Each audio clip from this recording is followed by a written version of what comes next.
Hello students, welcome to my YouTube channel. मैं अनामिका मिश्रा आपके सामने आज फिर से लेके आई हूँ द लिविंग वर्ड। ये चैप्टर आपका क्लास 11th का फर्स्ट चैप्टर है, ठीक है, जिसमें लास्ट क्लास में हमने कुछ ग्रेट साइंटिस्ट के बारे में डिस्कस किया था, जिसमें सबसे पहला जो नाम था वो था Jean Baptiste D Lamarck. Jean Baptiste D Lamarck के बारे में मैंने बताया कि जिन्होंने बायोलॉजी टर्म को सबसे पहले दिया।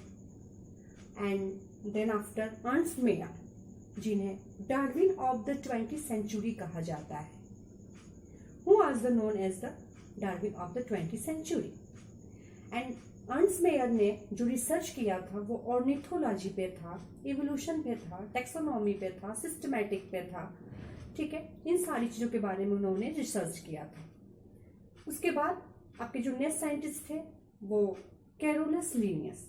कैरोलस लीनियस जिन्हें फादर ऑफ टेक्सोनॉमी कहा जाता है। आज जो हम साइंटिस्ट के बारे में हम आपको जो बताना चाहते हैं, जो चीजों को हम डिस्कस करना चाहते हैं, उसमें सुश्रुत जिन्होंने स्टडी किया था, वो स्टडी ह्यूमन एनाटॉमी। इन्होंने किस पे स्टडी किया था? ह्यूमन एनाटॉमी के बारे में, जिसमें इन्होंने प्लास्टिक सर्जरी के बारे में बताया था। Plastic surgery, Sushruta himself carried out plastic surgery of human nose. इन्होंने किसके बारे में बताया था, किस चीज के बारे में रिसर्च किया था? इन्होंने जो ह्यूमन का जो नोज है, नाक की प्लास्टिक सर्जरी के बारे में इन्होंने स्पेशलाइजेशन किया था, बताया था। और साथ ही जिसे plastic surgery of human nose which is also known as rhinoplasty. Rhinoplasty का मतलब जो ह्यूमन नोज जो होता है उसकी जो प्लास्टिक सर्जरी की जाती है। And also specialised in ophthalmic surgery. Ophthalmic surgery का मतलब इनका जो स्पेशलाइजेशन था वो नोज, जो ह्यूमन का जो नोज है उसकी प्लास्टिक सर्जरी के साथ ही साथ जो ऑप्थेल्मिक, इनका जो स्पेशलाइजेशन था वो था ऑप्थेल्मिक सर्जरी के बारे में। That means extraction of cataract. जो कैटरेक्ट होता है दैट मीन्स मोतियाबिंद, जिसे हम कहते हैं मोतियाबिंद, आंखों में मोतियाबिंद का ऑपरेशन कराना। आप सुनते हो बच्चों इसके बारे में। तो ये जो हमारे थे साइंटिस्ट। इसके बाद आपने सुना होगा धन्वंतरी का नाम। धन्वंतरी जिन्हें हम फादर ऑफ मेडिसिन कहते हैं, गॉड ऑफ मेडिसिन कहते हैं। धन्वंतरी को गॉड ऑफ मेडिसिन कहा जाता है। Dhanvantari was known as the god of medicine. तो अगर हम धन्वंतरी का नाम लेते हैं, अब ध्यान से देखिए बच्चों, हम अपने लाइफ में दो ईश्वर को मानते हैं। एक ईश्वर जो गॉड है, जो सबके धर्म में है, ईश्वर एक ही होता है, गॉड एक ही होता है, सिंगल होता है, चाहे वो जिस भी धर्म का हो, जिस भी धर्म में माना जाए। इसी तरीके से एक ही गॉड जो है वो अगर हम धरती पे देखें तो वो डॉक्टर को माना जाता है कि डॉक्टर भी क्या है, वो एक ईश्वर है। अगर आपकी लाइफ डेंजर्स में आती है, खतरे में आती है, बीमारी कोई बहुत गहरी होती है, तो उस समय हम या तो ईश्वर से प्रेयर करते हैं या तो डॉक्टर से प्रेयर करते हैं। चाहे हम कितने बड़े हम बहुत बड़े ऑफिसर हो जाएं, बहुत बड़े पैसे वाले हो जाएं, चाहे हम किसी भी एरिया में चले जाएं, बहुत बड़े आदमी होकर के, लेकिन डॉक्टर एक ऐसा प्रोफेशन है जो कि बेटा बहुत ही ज्यादा, टीचर्स के बाद अगर जिसको देखा जाता है वो है डॉक्टर। तो उसी तरीके से जो धन्वंतरी थे, ठीक है, धन्वंतरी जिन्हें कि गॉड ऑफ मेडिसिन कहा जाता है, गॉड ऑफ मेडिसिन। धन्वंतरी को गॉड ऑफ मेडिसिन बोला जाता है, ठीक है, यानी मेडिसिन का ईश्वर, पिता। तो धन्वंतरी जो थे ये गॉड ऑफ मेडिसिन थे। इसके साथ ही साथ एक नाम आप और भी सुने हैं, चाणक्य। चाणक्य, जैसे हमने आपको सुश्रुत के बारे में बताया कि सुश्रुत ने इन्होंने क्या किया था, मैंने आपको क्या बताया सुश्रुत के बारे में? इन्होंने ह्यूमन एनाटॉमी के बारे में स्टडी किया था, उसके बारे में बताया था, जिसमें मैंने आपको बोला plastic surgery of human nose and also ophthalmic. Means ophthalmic का मतलब मैंने आपको क्या बताया? ऑप्थेल्मिक सर्जरी मीन्स जो कि आपके आई से रिलेटेड है, आपका जो है एक्सट्रैक्शन ऑफ कैटरेक्ट से रिलेटेड है, मोतियाबिंद से रिलेटेड है। इसी तरीके से मैंने आपको बताया जो आपके धन्वंतरी थे जिन्हें गॉड ऑफ मेडिसिन कहा जाता है, इसी तरीके से चाणक्य। अब देखिए, चाणक्य जो थे was the first physician to present the concept of the digestion, metabolism and immunity. ये कौन थे? चाणक्य जो थे, ये आपके फर्स्ट फिजिशियन थे। Chanakya was the first physician. अब देखिए, फिजिशियन और सर्जन, ये आप दो वर्ड सुने होंगे। मेडिकल के एरिया में जो डॉक्टर होते हैं उनमें आप सुनते हैं फिजिशियन, ये फिजिशियन है, ये सर्जन है। सर्जन जो कि MS मास्टर ऑफ सर्जन, जो अपना पढ़ाई करते हैं, वो ऑपरेशन वगैरह करते हैं। आई बस समझ में? सर्जन में आपके न्यूरो सर्जन भी होते हैं। ओके, आपके जो डॉक्टर्स, जो लेडीज डॉक्टर होती हैं, गायनिकोलॉजिस्ट जो होती है, वो भी ऑपरेशन करती हैं। इस तरीके से ऑपरेशन हमारे हार्ट से भी रिलेटेड जो है ऑपरेशन किया जाता है। बहुत सारे ऐसे हैं जो जिनमें कि हमारा जो बोन, हड्डियों से भी रिलेटेड जो हड्डियों के डॉक्टर होते हैं वो भी ऑपरेशन करते हैं, जो सर्जन होते हैं जो ऑपरेशन करते हैं। ठीक है, आई सर्जन होते हैं जो आंखों का ऑपरेशन करते हैं।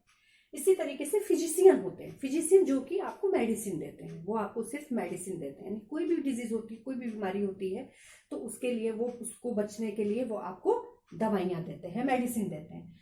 तो जो आपके चाणक्य थे, who was the first physician to present the concept of physician, to present the concept of digestion,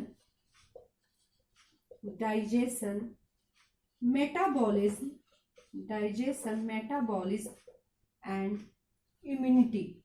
अब यहाँ पे ध्यान से देखिए, डाइजेशन यानी जो हमारा पाचन होता है हमारे बॉडी में, हम जो भी खाना पीना खाते हैं, जब वो अच्छे से डाइजेस्ट होता है तो कहा जाता है कि यानी हमारा जो पाचन है वो अच्छे से हुआ है। जब खाना, आप जो भी भोजन लेते हो और वो अच्छे से जब पच जाता है हमारे बॉडी में जाकर के डाइजेस्ट हो जाता है, तो उसको कहा जाता है डाइजेशन। मेटाबॉलिज्म के बारे में मैंने आपको बताया था, sum total of the chemical reactions जो भी हमारे बॉडी के अंदर होते हैं, occurs in the within in the body, हमारे जो बॉडी के अंदर होते हैं।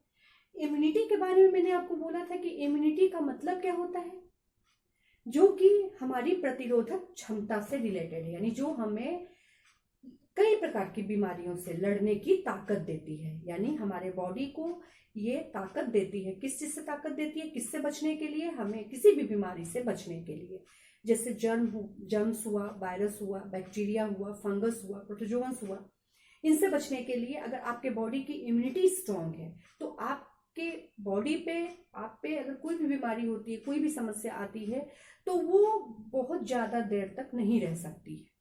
अगर आपकी इम्यूनिटी स्ट्रांग है, आपकी प्रतिरोधक क्षमता जो है वो मजबूत है, तो आपके बॉडी पे वायरस, बैक्टीरिया, फंगस का इफेक्ट नहीं हो।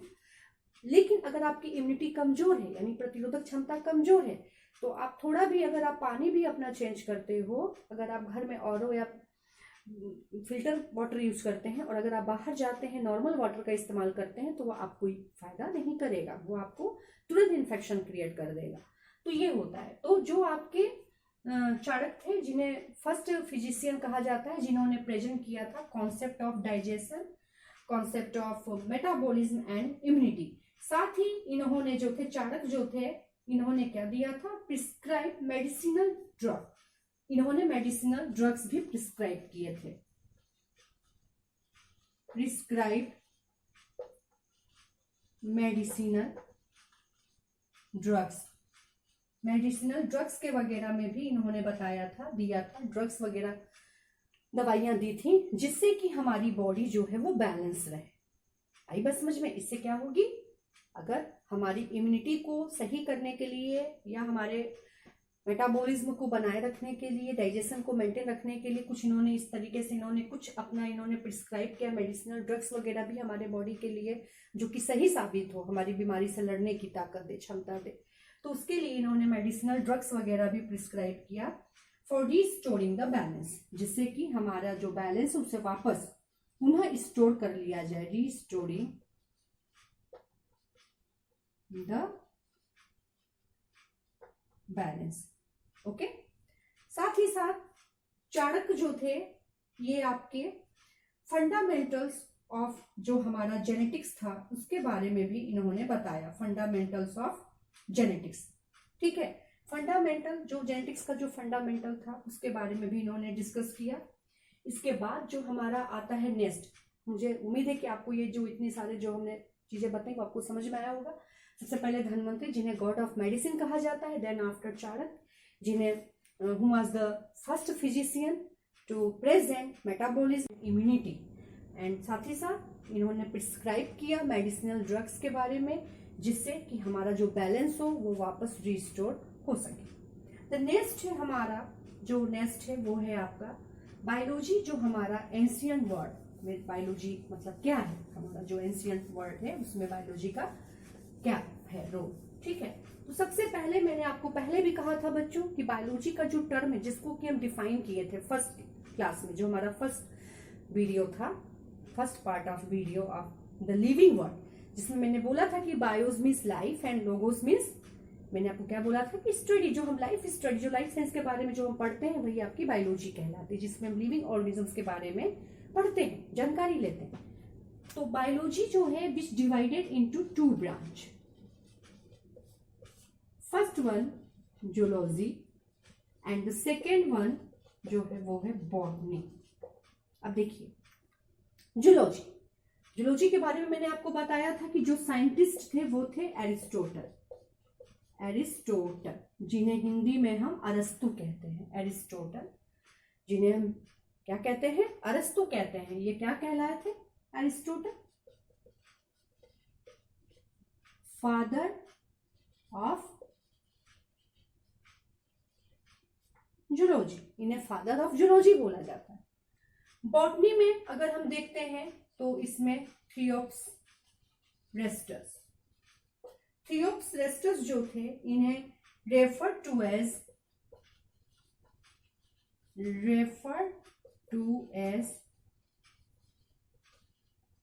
फादर ऑफ बॉटनी, इन्हें वनस्पति विज्ञान का पिता कहा जाता है, फादर ऑफ बॉटनी। और जो आपके एरिस्टोटल थे जिन्हें फादर ऑफ जूलॉजी बोला जाता है। अब देखिए ये जो आपके थियोप्सेस्टस थे, इन्होंने लगभग 480 जो है प्लांट्स के बारे में उन्होंने डिस्कस किया, 480 से एबव, उससे भी ज्यादा प्लांट्स के बारे में इन्होंने डिस्कस किया। साथ ही इन्होंने प्लांट्स को क्लासिफाई किया ट्रीज में, herbs, shrub, under herbs and shrub में। ट्रीज आप जानते हैं जो बड़े बड़े पेड़ पौधे होते हैं, हर्ब्स में जो शाख होती है, शाख जिसको कहा जाता है, और श्रब जो झाड़ी होती है, शाख झाड़ी, ठीक है, इनके बारे में। तो जो आपके थियोप्सेस्टस थे इन्होंने क्या किया, classified plants on the basis of their habit and form. Theophrastus की हम बात कर रहे हैं, ठीक है। Classified plants on the basis of, किसके बेसिस पे, basis of their habit and forms, जिसमें इन्होंने किसमें इसको डिवाइड किया था प्लांट्स को, ट्रीज, हर्ब्स, श्रब। ट्रीज हो गया, हर्ब्स एंड श्रब, मैंने पहले ही बोला था पेड़ पौधे, शाख और झाड़ी, ठीक है। तो जो थियोप्सेस्टस थे सबसे पहले तो इन्हें refer to father of botany and also classified plants on the basis of their habits and form and divided into main parts, trees, herbs and shrub. तो नेक्स्ट है वो आपका क्या है, he gave the names and description of food. तो हम बात कर रहे थे बच्चों जो थियोप्सेस्टस थे जिन्हें फादर ऑफ बॉटनी कहा जाता है, जिन्होंने क्लासिफाइड किया प्लांट्स को on the basis of their habits and form on herbs, shrubs and trees, and then he gave names and description of 480 plants in book Historia Plantarum. इन्होंने एक book दिया जिसका नाम था हिस्टोरिया प्लांटेरम, जिसमें इन्होंने लगभग 480 प्लांट्स के बारे में इन्होंने डिस्क्राइब किया था, उनके नेम्स दिए थे, अलग अलग उनके नाम बताए। तो जो थियोप्सेस्टस थे इन्होंने नाम दिया और डिस्क्रिप्शन दिए लगभग 480 प्लांट्स के बारे में, जिसके लिए उन्होंने एक बुक लिखा जिसका नाम था हिस्टोरिया प्लांटेरम, ठीक है। तो ये जो थे हमारे थियोप्सेस्टस के बारे में हमने बात किया, जो हमारे फादर ऑफ बॉटनी कहे जाते थे। नेक्स्ट है आपका एरिस्टोटल। एरिस्टोटल, जिन्हें हम फादर ऑफ जूलॉजी बोलते हैं, क्लासिफाइड, इन्होंने किसके बारे में क्लासिफाई किया था? इन्होंने स्पीसीज के बारे में बताया था, इसका, ठीक है। And the formulated the concept of the great chain of being, Aristotle.